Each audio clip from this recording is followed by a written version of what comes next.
ಇದೀಗ ರಾಕೇಶ್ ಮಲ್ಲಿ ಬಿಡದಿ ಸ್ಟೇಷನ್ಗೆ ಹಾಜರಾಗಿರ್ತಕ್ಕಂಥದ್ದು. ಮತ್ತೊಂದು ಕಡೆ ಗನ್ಮ್ಯಾನ್ ವಿಠಲ್ ಆಸ್ಪತ್ರೆಗೆ ದಾಖಲಾಗಿದ್ದಾರೆ ಅಂತ ಹೇಳಲಾಗ್ತಾ ಇದೆ. ವಿಚಾರಣೆ ಎಲ್ಲಿವರೆಗೆ ಬಂದಿದೆ, ಯಾವ ದಿಕ್ಕಿನಲ್ಲಿ ಸಾಗ್ತಾ ಇದೆ?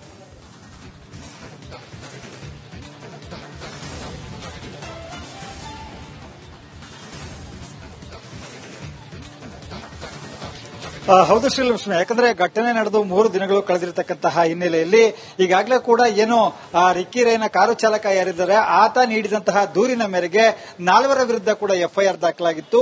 ಅದಾದ ನಂತರ ಪೊಲೀಸರು ಅವರಿಗೆ ಅನುಮಾನ ಇರತಕ್ಕಂತಹ ವ್ಯಕ್ತಿಗಳನ್ನ ವಿಚಾರಣೆಗೆ ಒಳಪಡಿಸಿದ್ರು. ಅದರಲ್ಲೂ ಪ್ರಮುಖವಾಗಿ ರಿಕ್ಕಿ ರೈ ಅವರ ಮನೆಯಲ್ಲಿದ್ದಂತಹ ಗನ್ಮ್ಯಾನ್ಗಳು ಜೊತೆಗೆ ಕೆಲಸಗಾರರನ್ನ ವಿಚಾರಣೆಯನ್ನ ಮಾಡಿದ್ರು. ಈ ಸಂದರ್ಭದಲ್ಲಿ ಸಾಕಷ್ಟು ಸುಳಿವುಗಳು ಕೂಡ ಸಿಕ್ಕಿತ್ತು. ಅದರ ಜೊತೆಗೆ ಪ್ರಮುಖವಾಗಿ ಈಗ 4 ಜನ ಏನು ಎಫ್ಐಆರ್ ನಲ್ಲಿ ದಾಖಲಾದಂತಹ ವ್ಯಕ್ತಿಗಳಿದ್ದಾರೆ ಅವರಲ್ಲಿ 3 ಜನಕ್ಕೆ ಒಂದು ನೋಟಿಸ್ ಅನ್ನ ನೀಡುವಂತಹ ಕೆಲಸವನ್ನ ಮಾಡಿತ್ತು.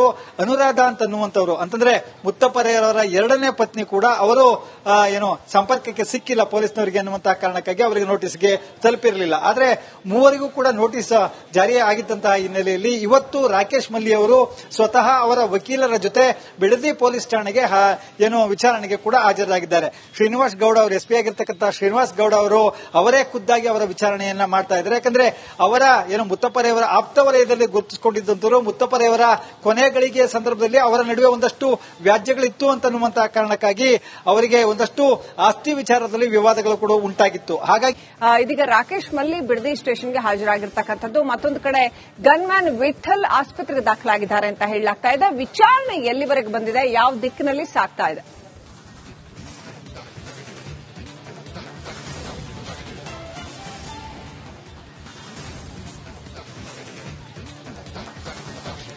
ಹೌದು ಶ್ರೀಲಕ್ಷ್ಮಿ, ಯಾಕಂದ್ರೆ ಘಟನೆ ನಡೆದು 3 ದಿನಗಳು ಕಳೆದಿರತಕ್ಕಂತಹ ಹಿನ್ನೆಲೆಯಲ್ಲಿ ಈಗಾಗಲೇ ಕೂಡ ಏನು ರಿಕ್ಕಿ ರೈನ ಕಾರು ಚಾಲಕ ಯಾರಿದ್ದಾರೆ ಆತ ನೀಡಿದಂತಹ ದೂರಿನ ಮೇರೆಗೆ 4 ವಿರುದ್ಧ ಕೂಡ ಎಫ್ಐಆರ್ ದಾಖಲಾಗಿತ್ತು. ಅದಾದ ನಂತರ ಪೊಲೀಸರು ಅವರಿಗೆ ಅನುಮಾನ ಇರತಕ್ಕಂತಹ ವ್ಯಕ್ತಿಗಳನ್ನ ವಿಚಾರಣೆಗೆ ಒಳಪಡಿಸಿದ್ರು. ಅದರಲ್ಲೂ ಪ್ರಮುಖವಾಗಿ ರಿಕ್ಕಿ ರೈ ಅವರ ಮನೆಯಲ್ಲಿದ್ದಂತಹ ಗನ್ಮ್ಯಾನ್ಗಳು ಜೊತೆಗೆ ಕೆಲಸಗಾರರನ್ನ ವಿಚಾರಣೆಯನ್ನ ಮಾಡಿದ್ರು. ಈ ಸಂದರ್ಭದಲ್ಲಿ ಸಾಕಷ್ಟು ಸುಳಿವುಗಳು ಕೂಡ ಸಿಕ್ಕಿತ್ತು. ಅದರ ಜೊತೆಗೆ ಪ್ರಮುಖವಾಗಿ ಈಗ 4 ಜನ ಏನು ಎಫ್ಐಆರ್ ನಲ್ಲಿ ದಾಖಲಾದಂತಹ ವ್ಯಕ್ತಿಗಳಿದ್ದಾರೆ ಅವರಲ್ಲಿ 3 ಜನಕ್ಕೆ ಒಂದು ನೋಟಿಸ್ ಅನ್ನ ನೀಡುವಂತಹ ಕೆಲಸವನ್ನ ಮಾಡಿತ್ತು. ಅನುರಾಧ ಅಂತನ್ನುವಂತವರು, ಅಂತಂದ್ರೆ ಮುತ್ತಪ್ಪರೆಯವರ 2ನೇ ಪತ್ನಿ ಕೂಡ ಅವರು ಏನು ಸಂಪರ್ಕಕ್ಕೆ ಸಿಕ್ಕಿಲ್ಲ ಪೊಲೀಸ್ನವರಿಗೆ ಅನ್ನುವಂತಹ ಕಾರಣಕ್ಕಾಗಿ ಅವರಿಗೆ ನೋಟಿಸ್ಗೆ ತಲುಪಿರಲಿಲ್ಲ. ಆದ್ರೆ 3 ಕೂಡ ನೋಟಿಸ್ ಜಾರಿ ಆಗಿದ್ದಂತಹ ಹಿನ್ನೆಲೆಯಲ್ಲಿ ಇವತ್ತು ರಾಕೇಶ್ ಮಲ್ಲಿ ಅವರು ಸ್ವತಃ ಅವರ ವಕೀಲರ ಜೊತೆ ಬಿಡದಿ ಪೊಲೀಸ್ ಠಾಣೆಗೆ ಏನು ವಿಚಾರಣೆಗೆ ಕೂಡ ಹಾಜರಾಗಿದ್ದಾರೆ. ಶ್ರೀನಿವಾಸ್ ಗೌಡ ಅವರು ಎಸ್ಪಿ ಆಗಿರ್ತಕ್ಕಂತಹ ಶ್ರೀನಿವಾಸ್ ಗೌಡ ಅವರು ಅವರೇ ಖುದ್ದಾಗಿ ಅವರ ವಿಚಾರಣೆಯನ್ನ ಮಾಡ್ತಾ ಇದ್ದಾರೆ. ಯಾಕಂದ್ರೆ ಅವರ ಏನು ಮುತ್ತಪ್ಪರೆಯವರ ಆಪ್ತ ವಲಯದಲ್ಲಿ ಗುರುತಿಸಿಕೊಂಡಿದ್ದಂತವರು ಮುತ್ತಪ್ಪರೆಯವರ ಕೊನೆ ಗಳಿಗೆಯ ಸಂದರ್ಭದಲ್ಲಿ ಅವರ ನಡುವೆ ಒಂದಷ್ಟು ವ್ಯಾಜ್ಯಗಳಿತ್ತು ಅಂತನ್ನುವಂತಹ ಕಾರಣಕ್ಕಾಗಿ ಅವರಿಗೆ ಒಂದಷ್ಟು ಆಸ್ತಿ ವಿಚಾರದಲ್ಲಿ ವಿವಾದಗಳು ಕೂಡ ಉಂಟಾಗಿತ್ತು. ಹಾಗಾಗಿ ಇದೀಗ ರಾಕೇಶ್ ಮಲ್ಲಿ ಬಿಡದಿ ಸ್ಟೇಷನ್ಗೆ ಹಾಜರಾಗಿರ್ತಕ್ಕಂಥದ್ದು. ಮತ್ತೊಂದು ಕಡೆ ಗನ್ಮ್ಯಾನ್ ವಿಠಲ್ ಆಸ್ಪತ್ರೆಗೆ ದಾಖಲಾಗಿದ್ದಾರೆ ಅಂತ ಹೇಳಲಾಗ್ತಾ ಇದೆ. ವಿಚಾರಣೆ ಎಲ್ಲಿವರೆಗೆ ಬಂದಿದೆ, ಯಾವ ದಿಕ್ಕಿನಲ್ಲಿ ಸಾಗ್ತಾ ಇದೆ?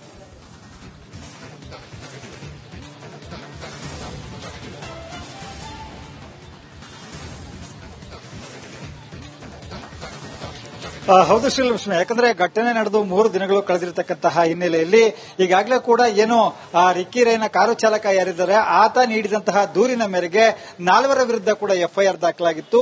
ಅದಾದ ನಂತರ ಪೊಲೀಸರು ಅವರಿಗೆ ಅನುಮಾನ ಇರತಕ್ಕಂತಹ ವ್ಯಕ್ತಿಗಳನ್ನ ವಿಚಾರಣೆಗೆ ಒಳಪಡಿಸಿದ್ರು. ಅದರಲ್ಲೂ ಪ್ರಮುಖವಾಗಿ ರಿಕ್ಕಿ ರೈ ಅವರ ಮನೆಯಲ್ಲಿದ್ದಂತಹ ಗನ್ಮ್ಯಾನ್ಗಳು ಜೊತೆಗೆ ಕೆಲಸಗಾರರನ್ನ ವಿಚಾರಣೆಯನ್ನ ಮಾಡಿದ್ರು. ಈ ಸಂದರ್ಭದಲ್ಲಿ ಸಾಕಷ್ಟು ಸುಳಿವುಗಳು ಕೂಡ ಸಿಕ್ಕಿತ್ತು. ಅದರ ಜೊತೆಗೆ ಪ್ರಮುಖವಾಗಿ ಈಗ 4 ಜನ ಏನು ಎಫ್ಐಆರ್ ನಲ್ಲಿ ದಾಖಲಾದಂತಹ ವ್ಯಕ್ತಿಗಳಿದ್ದಾರೆ ಅವರಲ್ಲಿ 3 ಜನಕ್ಕೆ ಒಂದು ನೋಟಿಸ್ ಅನ್ನ ನೀಡುವಂತಹ ಕೆಲಸವನ್ನ ಮಾಡಿತ್ತು. ಅನುರಾಧ ಅಂತನ್ನುವಂತವರು, ಅಂತಂದ್ರೆ ಮುತ್ತಪ್ಪರೆಯವರ 2ನೇ ಪತ್ನಿ ಕೂಡ ಅವರು ಏನು ಸಂಪರ್ಕಕ್ಕೆ ಸಿಕ್ಕಿಲ್ಲ ಪೊಲೀಸ್ನವರಿಗೆ ಅನ್ನುವಂತಹ ಕಾರಣಕ್ಕಾಗಿ ಅವರಿಗೆ ನೋಟಿಸ್ಗೆ ತಲುಪಿರಲಿಲ್ಲ. ಆದ್ರೆ 3 ಕೂಡ ನೋಟಿಸ್ ಜಾರಿ ಆಗಿದ್ದಂತಹ ಹಿನ್ನೆಲೆಯಲ್ಲಿ ಇವತ್ತು ರಾಕೇಶ್ ಮಲ್ಲಿ ಅವರು ಸ್ವತಃ ಅವರ ವಕೀಲರ ಜೊತೆ ಬಿಡದಿ ಪೊಲೀಸ್ ಠಾಣೆಗೆ ಏನು ವಿಚಾರಣೆಗೆ ಕೂಡ ಹಾಜರಾಗಿದ್ದಾರೆ. ಶ್ರೀನಿವಾಸ್ ಗೌಡ ಅವರು ಎಸ್ಪಿ ಆಗಿರ್ತಕ್ಕಂತಹ ಶ್ರೀನಿವಾಸ್ ಗೌಡ ಅವರು ಅವರೇ ಖುದ್ದಾಗಿ ಅವರ ವಿಚಾರಣೆಯನ್ನ ಮಾಡ್ತಾ ಇದ್ದಾರೆ. ಯಾಕಂದ್ರೆ ಅವರ ಏನು ಮುತ್ತಪ್ಪರೆಯವರ ಆಪ್ತ ವಲಯದಲ್ಲಿ ಗುರುತಿಸಿಕೊಂಡಿದ್ದಂತವರು ಮುತ್ತಪ್ಪರೆಯವರ ಕೊನೆ ಗಳಿಗೆಯ ಸಂದರ್ಭದಲ್ಲಿ ಅವರ ನಡುವೆ ಒಂದಷ್ಟು ವ್ಯಾಜ್ಯಗಳಿತ್ತು ಅಂತನ್ನುವಂತಹ ಕಾರಣಕ್ಕಾಗಿ ಅವರಿಗೆ ಒಂದಷ್ಟು ಆಸ್ತಿ ವಿಚಾರದಲ್ಲಿ ವಿವಾದಗಳು ಕೂಡ ಉಂಟಾಗಿತ್ತು. ಹಾಗಾಗಿ ಇದೀಗ ರಾಕೇಶ್ ಮಲ್ಲಿ ಬಿಡದಿ ಸ್ಟೇಷನ್ಗೆ ಹಾಜರಾಗಿರ್ತಕ್ಕಂಥದ್ದು. ಮತ್ತೊಂದು ಕಡೆ ಗನ್ಮ್ಯಾನ್ ವಿಠಲ್ ಆಸ್ಪತ್ರೆಗೆ ದಾಖಲಾಗಿದ್ದಾರೆ ಅಂತ ಹೇಳಲಾಗ್ತಾ ಇದೆ. ವಿಚಾರಣೆ ಎಲ್ಲಿವರೆಗೆ ಬಂದಿದೆ, ಯಾವ ದಿಕ್ಕಿನಲ್ಲಿ ಸಾಗ್ತಾ ಇದೆ?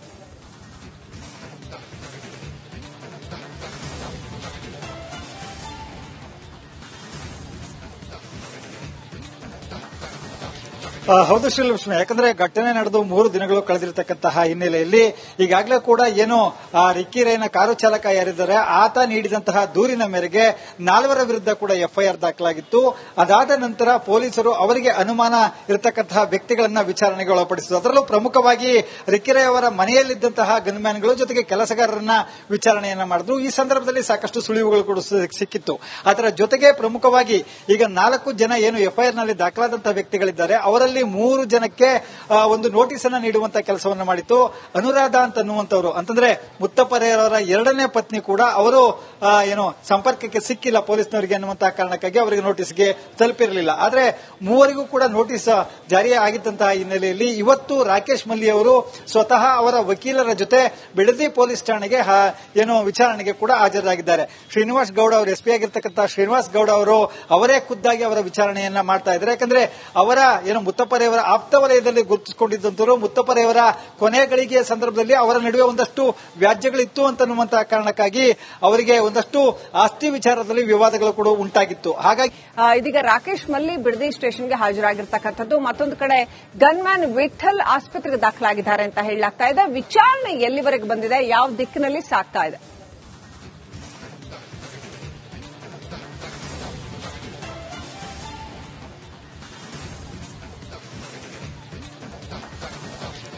ಹೌದು ಶ್ರೀಲಕ್ಷ್ಮಿ, ಯಾಕಂದ್ರೆ ಘಟನೆ ನಡೆದು 3 ದಿನಗಳು ಕಳೆದಿರತಕ್ಕಂತಹ ಹಿನ್ನೆಲೆಯಲ್ಲಿ ಈಗಾಗಲೇ ಕೂಡ ಏನು ರಿಕ್ಕಿ ರೈನ ಕಾರು ಚಾಲಕ ಯಾರಿದ್ದಾರೆ ಆತ ನೀಡಿದಂತಹ ದೂರಿನ ಮೇರೆಗೆ 4 ವಿರುದ್ಧ ಕೂಡ ಎಫ್ಐಆರ್ ದಾಖಲಾಗಿತ್ತು.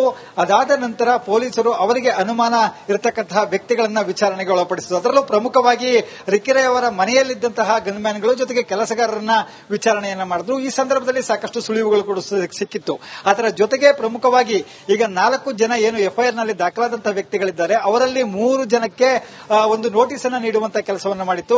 ಅನುರಾಧ ಅಂತನ್ನುವಂತವರು, ಅಂತಂದ್ರೆ ಮುತ್ತಪ್ಪರೆಯವರ 2ನೇ ಪತ್ನಿ ಕೂಡ ಅವರು ಏನು ಸಂಪರ್ಕಕ್ಕೆ ಸಿಕ್ಕಿಲ್ಲ ಪೊಲೀಸ್ನವರಿಗೆ ಅನ್ನುವಂತಹ ಕಾರಣಕ್ಕಾಗಿ ಅವರಿಗೆ ನೋಟಿಸ್ಗೆ ತಲುಪಿರಲಿಲ್ಲ. ಆದ್ರೆ 3 ಕೂಡ ನೋಟಿಸ್ ಜಾರಿ ಆಗಿದ್ದಂತಹ ಹಿನ್ನೆಲೆಯಲ್ಲಿ ಇವತ್ತು ರಾಕೇಶ್ ಮಲ್ಲಿ ಅವರು ಸ್ವತಃ ಅವರ ವಕೀಲರ ಜೊತೆ ಬಿಡದಿ ಪೊಲೀಸ್ ಠಾಣೆಗೆ ಏನು ವಿಚಾರಣೆಗೆ ಕೂಡ ಹಾಜರಾಗಿದ್ದಾರೆ. ಶ್ರೀನಿವಾಸ್ ಗೌಡ ಅವರು ಎಸ್ಪಿ ಆಗಿರ್ತಕ್ಕಂತಹ ಶ್ರೀನಿವಾಸ್ ಗೌಡ ಅವರು ಅವರೇ ಖುದ್ದಾಗಿ ಅವರ ವಿಚಾರಣೆಯನ್ನ ಮಾಡ್ತಾ ಇದ್ದಾರೆ. ಯಾಕಂದ್ರೆ ಅವರ ಏನು ಮುತ್ತಪ್ಪರೆಯವರ ಆಪ್ತ ವಲಯದಲ್ಲಿ ಗುರುತಿಸಿಕೊಂಡಿದ್ದಂತವರು ಮುತ್ತಪ್ಪರೆಯವರ ಕೊನೆ ಗಳಿಗೆಯ ಸಂದರ್ಭದಲ್ಲಿ ಅವರ ನಡುವೆ ಒಂದಷ್ಟು ವ್ಯಾಜ್ಯಗಳಿತ್ತು ಅಂತನ್ನುವಂತಹ ಕಾರಣಕ್ಕಾಗಿ ಅವರಿಗೆ ಒಂದಷ್ಟು ಆಸ್ತಿ ವಿಚಾರದಲ್ಲಿ ವಿವಾದಗಳು ಕೂಡ ಉಂಟಾಗಿತ್ತು. ಹಾಗಾಗಿ ಇದೀಗ ರಾಕೇಶ್ ಮಲ್ಲಿ ಬಿಡದಿ ಸ್ಟೇಷನ್ಗೆ ಹಾಜರಾಗಿರ್ತಕ್ಕಂಥದ್ದು. ಮತ್ತೊಂದು ಕಡೆ ಗನ್ಮ್ಯಾನ್ ವಿಠಲ್ ಆಸ್ಪತ್ರೆಗೆ ದಾಖಲಾಗಿದ್ದಾರೆ ಅಂತ ಹೇಳಲಾಗ್ತಾ ಇದೆ. ವಿಚಾರಣೆ ಎಲ್ಲಿವರೆಗೆ ಬಂದಿದೆ, ಯಾವ ದಿಕ್ಕಿನಲ್ಲಿ ಸಾಗ್ತಾ ಇದೆ?